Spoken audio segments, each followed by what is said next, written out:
We are back on a Saturday morning with some advice that could help you make a lot of money in 2018. With the Dow hitting another record high, interest rates rising, and a new tax plan, there's a lot you need to know about to make sure that you are doing the right thing. Tim Maurer is the Director of Personal Finance for the BAM Alliance. Always good to see you, Tim. You too. Thanks for coming up. So first things first, interest rates going up this year. That means that folks who have some debt, means the debt could be going up as well. How should we be prioritizing our debt? How should we be paying it off? Well, we hear about good debt, bad debt. I say it's bad debt and better debt. There's no great debt at all. Okay. And the worst debt of all is that which is unsecured and revolving. That's like credit cards and personal loans. It's designed to keep you in debt, and interest rates tend to be very high. So that's the debt that we want to go after first. With the tax plan, people are constantly wondering, oh, wait, did you have another one, Craig? No, go ahead. Well, I think the big question this morning, a lot of people, if you itemize or you live in a high tax state, people want to know how they can save money with this new tax plan. People are really worried about that. Yeah, one thing we learned, about the tax plan is there's a lot over which we do not have control, right? Up until hours before the bill was passed, major pieces of that could change our lives were moving in and out. But there are still things that we can control. Number one, the 401k. When we contribute to a 401k, we reduce our taxes today. And then I also recommend maxing out the match. That's the free money you get from your employer.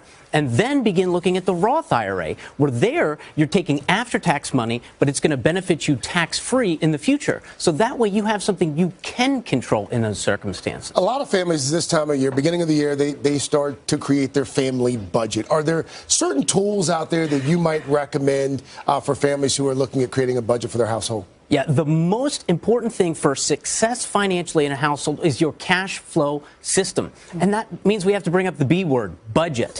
And I think that there are a couple great tools out there. Mint.com is the easiest. It's kind of like budgeting on training wheels. YNAB, or YouNeedABudget.com, is the best, in my opinion, for a more robust budgeting tool. Can I ask you about savings accounts? There have been a lot of people who feel like because the interest rates are, the savings account interest rates are so low that it's not really worth it. But would you still recommend a good old-fashioned savings account? And then if so, how do you maximize your earnings with it? Yeah, we don't save in savings accounts to make money, right? That's what investing in our retirement account is for. Fair point. I mean, especially since the year 2000, we've basically seen interest rate declines every year, and banks are going to be slow to increase those. However, you can make more if you look at FDIC insured online banks. There you have an opportunity to make a little bit more interest than with the brick and mortars that have that additional overhead. There continues to be a lot of talk. It seems like each day we're breaking some sort of new record with regards to the Dow, even NASDAQ, or one of the other markets.